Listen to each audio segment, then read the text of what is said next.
Hello, everybody, and welcome back to the HerStory TV and the HerStory podcast. This is Gertrude Matcha here in beautiful Melbourne, Australia.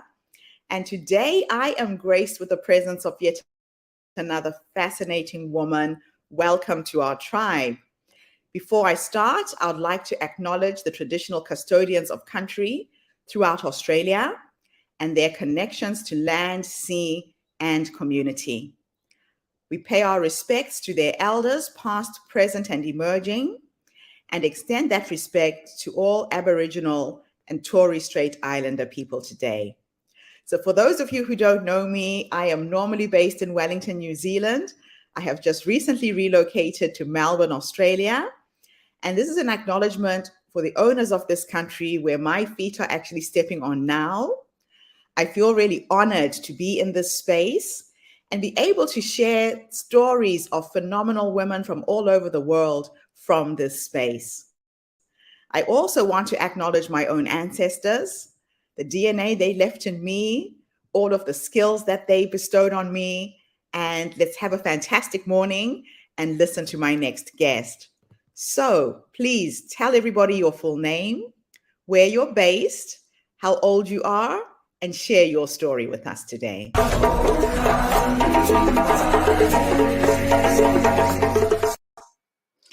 Hi, Gertrude. I am so honored to be here. My name is Vasiliki Gkarmiri, but everybody calls me Vicky from birth, so just call me Vicky. I am logging in from Plano, Texas. That's a little place right outside Dallas. It's a very beautiful place here. But originally, I come from Greece. I immigrated here in 2019. I am going to be 48 years old very soon. And I have a story to share with you that I think is kind of off the beaten track. I like to think of my story as having three parts. The first part of my story goes way back in time, almost 30 years ago, when I set myself in a bead store for the very first time. And I think just my feet just led me there because it was a cold evening in Thessaloniki, Greece. And I was waiting for my girlfriends to come pick me up for coffee, and they were kind of late. So I'm just going into that space because it's getting cold and I need some warmth. And I opened that little door. I will never forget it. And I look around and I see the beads, the yarns, the textiles, the colors, the textures. I was mesmerized. I became a bead collector on the spot. I like to think of a collector as someone who is, getting things in their possession that they won't necessarily use in some way. So, I wanted the beads. I needed to have them. So on the spot, I bought beads, I bought yarn, I bought textiles, I bought tools, not really sure what I would be doing with them, but I knew in my heart that I had to do something with them. And that is how my story started. So I asked, there was an old man running that shop, and I kindly asked him, can you please help me, show me a little bit what I'm supposed to be doing with beads and what I should be using with them. And he showed me a couple of things, so I just bought my first tools on the spot. I taught myself how to work with beads in the basement of my parents. And it went on for so many years.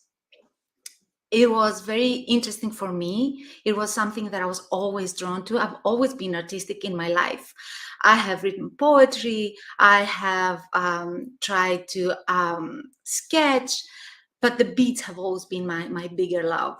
And although later down the line, I did study jewelry design, and also I had the blessing to learn a lot about this craft from very talented mentors in Greece, I will always have those first years in my parents' basement so close to my heart, because that was when my love for the beads and this craft flourished. Now, beads aside, I was a really smart student. At the time in Greece, if you were a smart student, you would either become a lawyer or a doctor. I mean, that was the path. So I never saw this as a way of making money. For me, beading was my art. And I really had this desire in my heart to help people. And since I was such a good student, I started studying to enter med school. And I did. And I became a doctor.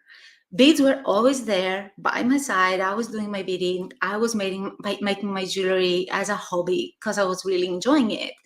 But in my day life, I was on my path of becoming a doctor and stayed on this path until I became a family physician. And I really, really loved my job. To this day, there are parts of this job that I miss so much because I was always seeking beauty. And in family medicine, I was finding beauty in the human relationship. I really loved my patients. I loved offering to them my best knowledge. And then at night, my beads were waiting for me so that I could create. The second part of my story was when I found the power of your outfit to evoke confidence in you. So it was an afternoon that I got a phone call, and I was invited as a trainee to give a lecture for the first time. And I said, yes. And the moment I said yes was the moment I wanted to take it back. So I visited my uncle, who was the president of the association at the time. And I begged him to spare me of my own decision. Like, I told him, please, Bodas, I just cannot do this. I made a mistake. I said, yes, I'm not ready. I just started out. This is not my time. And he said, shh, girl. I will never forget this scene because I was sitting on his black leather couch. And he was like, girl, I'm going to ask you one thing. Who gave you the right to dim your light? And these words have been engraved in my mind ever since. He said, in the Bible, there's this verse, you will not put the light under the table. And you're just about to do that. That voice inside you that said, yes, I want to give that lecture.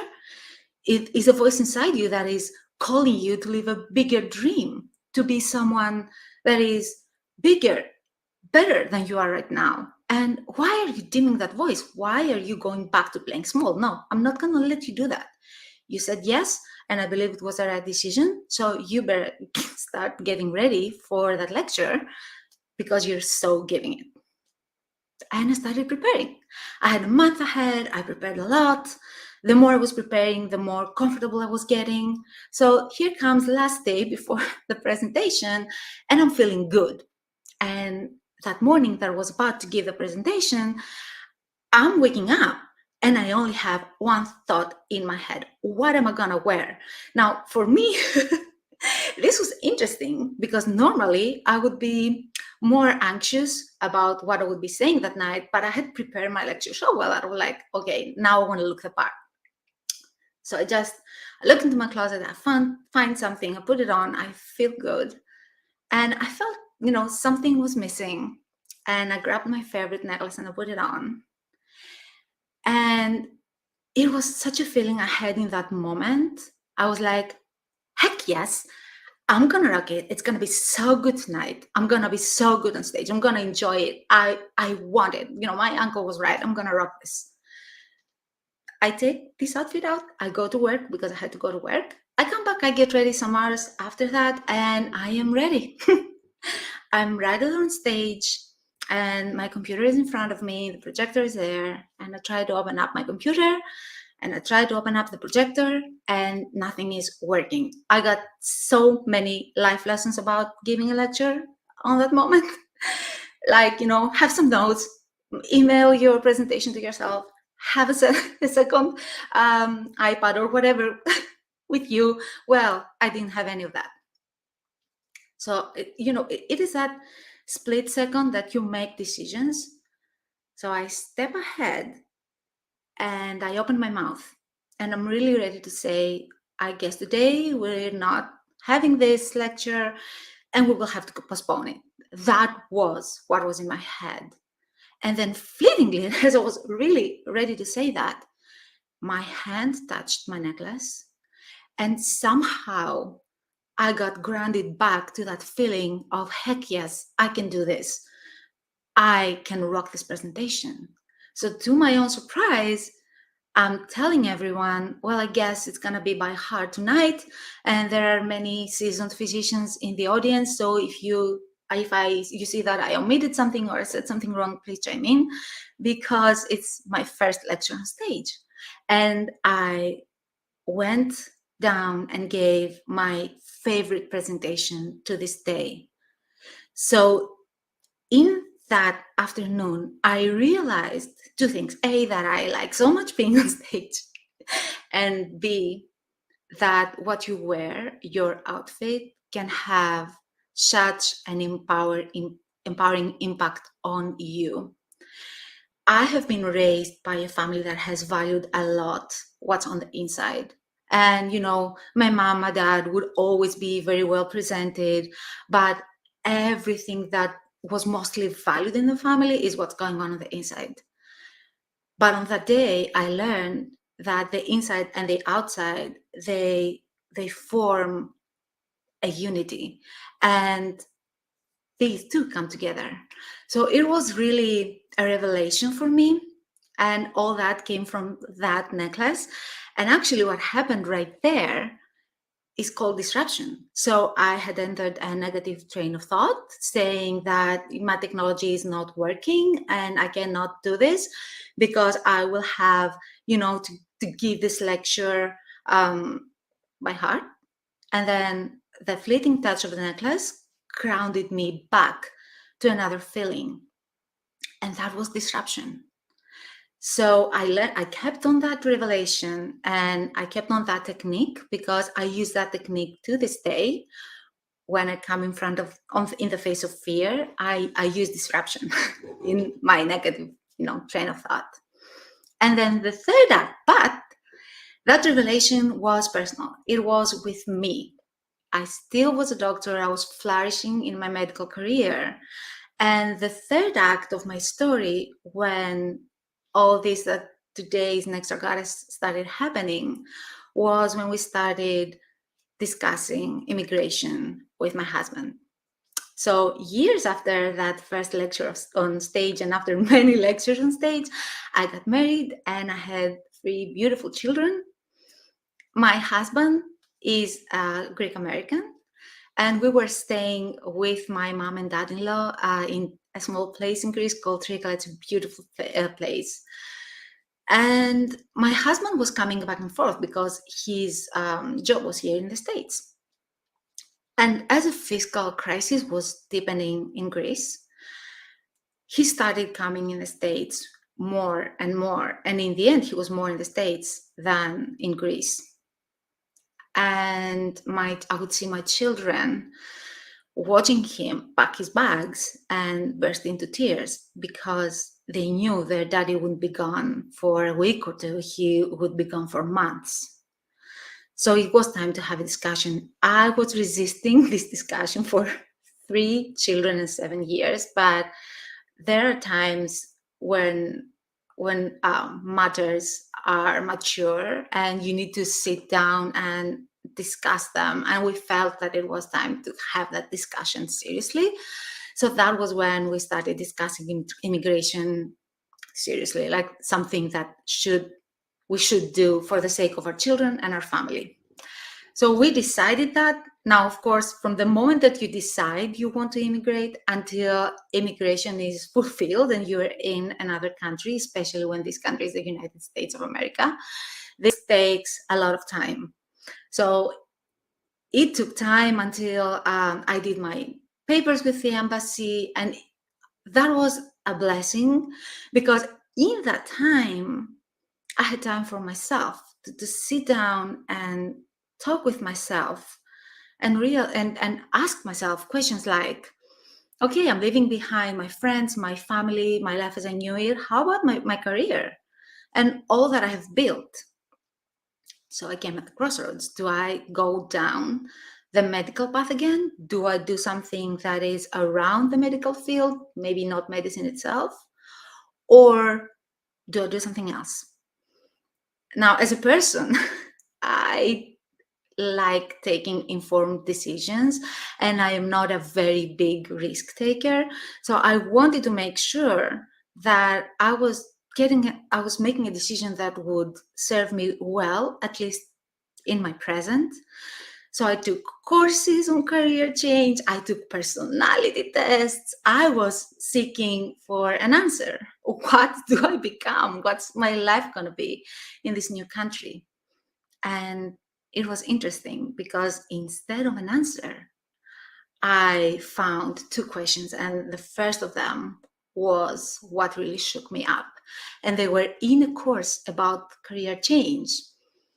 And I was asked, if you were to die tomorrow, what is that one dream that you have never given a chance to flourish in your life that you will deeply regret? And that really shook me up because I realized that I had seen my medical dream come to fruition in so many ways. I have reached heights that I would never even imagine. But in the back of my head, I had this dream of a little beach shop. And I also had an age in my mind at the age of 67. That's the age when you retire from the national healthcare sector in Greece. So I was like, at the age of 67, I have this dream that I will get my pension and I will have that money and I can open up a little beach shop and share my art with the world. And I'm like, oh my God, this is a dream that you have not given a chance to. And maybe now is the time to do it. Maybe now before 67, because who knows what tomorrow brings. And this planted the idea in my head. This is where everything began. There was a second question that I'd like to share with you. So the second question was, I swear it was a really upbeat course, despite the fact that these two questions are really serious and deep. So the second question was, when you die, what is your tombstone gonna write? What's your legacy gonna be in this world? And I had some really deep thinking. And it was not like I took a decision on the spot that, hey, yes, I'm leaving medicine and I'm doing this. It took me a lot of time, a lot of back and forth.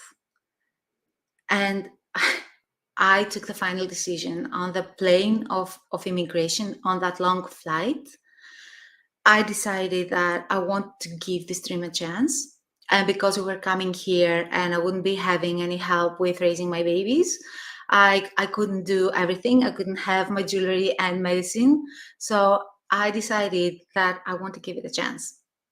And there was a lot of, my mom, my dad were worried about me. They are still worried to this day. And I had to answer questions like, what if this doesn't work out?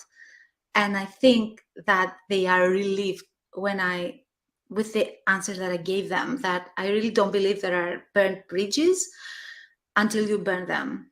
So I told them, if I want to go back, it may take a longer road, but I can go back. And if I'm not happy, I will go back. But this is just what I want to do right now in my life. I feel a calling to do this and I need to do it.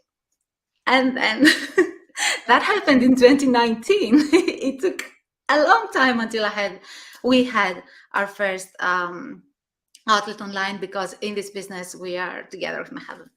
He helps me a lot. Wow. Your story is amazing. There's so many parallels to what you've done and what I've done in my life. So you remember when I was talking to you before we started the interview, I never prepare people for these interviews because people go in their heads and they don't drop into their hearts to tell their stories. What happened to you happened to me in Mexico City. I was hired as a keynote speaker at a conference, got there, the PowerPoint and the computer weren't working. And it was the one day when I delivered the best speech I ever gave because it just came from inside of me. It really came from my heart. So that is just an amazing parallel to both of our stories. But this collection has got so many layers to it. You know, you talked about how touching the piece anchored you back to that feeling. A lot of people don't realize that these small little things we do when we dress up actually empower us in some ways. You know, even just the color that you're wearing on any given day can give you courage. My power color is red. If I'm going for a job interview, if I'm doing something really important, I'll wear a red jacket or a red dress. So tell me about how you use color when you create your goddess. So for me, color is both an inspiration and a way, like you, to tap into the feeling that I want to tap into. The inspiration. So I mean, I was raised in Greece. I was raised in color, sunshine, blue, the sky, everything. Also the beads that are an inspiration on their own. It's not just their forms and shapes, it's also their colors that inspire me.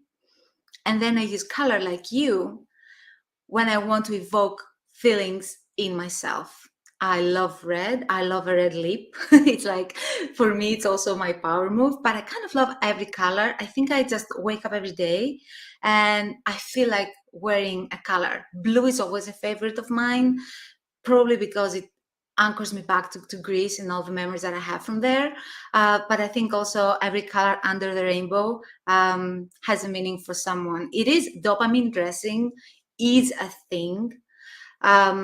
It has been proven that, like, I don't know if you've heard, like, if when they paint the boys' rooms like blue and the girls' rooms pink, that thing has, those colors have an effect on our psychology. Like in the kitchens, you see a lot of orange because that is supposed to be awakening your desire to eat. And then if you have blue in the kitchen, you don't want to eat so much. So color does this, but I also do believe that the things that you wear always have the meaning that you attach to them. So for me, like amulets, objects of faith, they have the meaning that we give them. And Yes. I really love to tap. For me, it's a thing. I tap into them. I'm a Christian. I tap into my cross.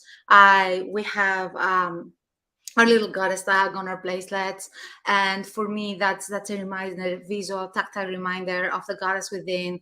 So I like that. I was raised in this. The evil eyes. I was raised in this. But this is our culture. I understand that not every culture is like that, but I come from that.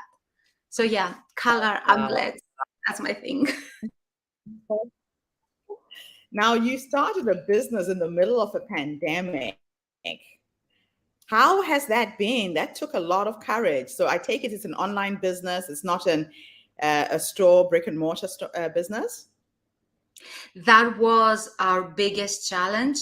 It was fully online, and it is to this day. I couldn't even do, one of the most important aspects for a business is to communicate with the customer. Much like you with your big how I that you had to cut it to make the little pillows, like you had this big fabric that you hand painted, but you had to come in touch with your customers so that you would see that they didn't want that big fabric to make maybe dresses, but they want something else. And then that grandma, can she to meet my grandma and send her over to maybe give me some advice?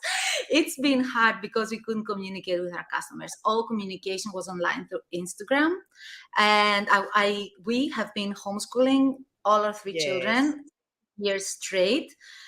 They will be going back to school this August, so it's been a thing. I couldn't go out of the house. I couldn't do any shows, and it has been hard. But I have been blessed with such support online from other women that it is beyond words. For me, online communities have helped me a lot. And then, of course, I think all of us, we need to acknowledge where we're coming from. My husband has been such a help through all this. He could feed our family. I have food on my table. It is totally different than a woman who has to put food on her table, through a pandemic, and her only livelihood is an online business. Hats off to these moms. I don't know how they have done it, because I know several that have. I had the blessing of doing it with the luxury of having food on my table and not having that agony. Are we gonna have something to eat tomorrow? So it's been hard, but I acknowledge that it's not nearly been as hard as other people and what they had to go through.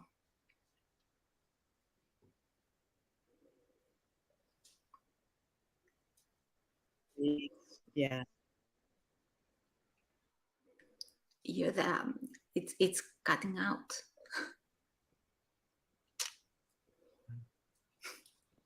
So my last question for you is this.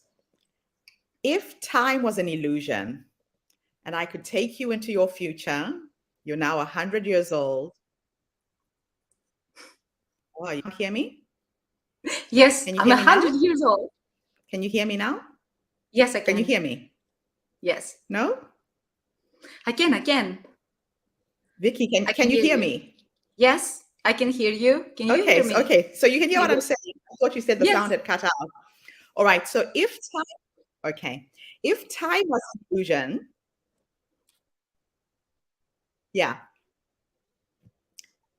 If time was an illusion and your past, your present, your future was here in the same timeline, and I could take you into the future to have a conversation with the 100-year-old you, what would you say to this wise woman who's led you this far based on how you're living your life? Ooh. Well, 100-year-old Vicky, I want you to know that I am sorry that I haven't taken very good care of you for the past 6 or 7 years, that I let a lot of my habits lapse. And I didn't go to the gym, and I was not doing what I should be doing in terms of my eating. But now, at this age, I want to tell you that I am committed to building up my health.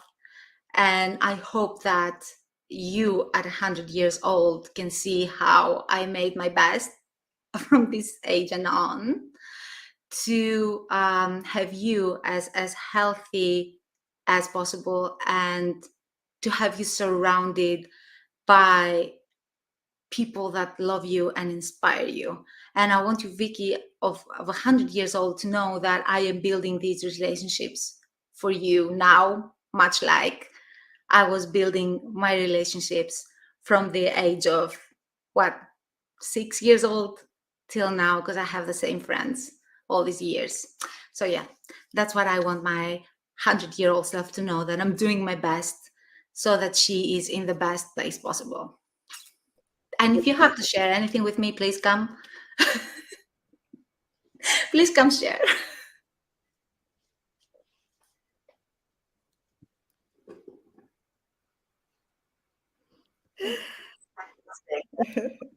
And find your beads on nextdoorgoddess.com, correct?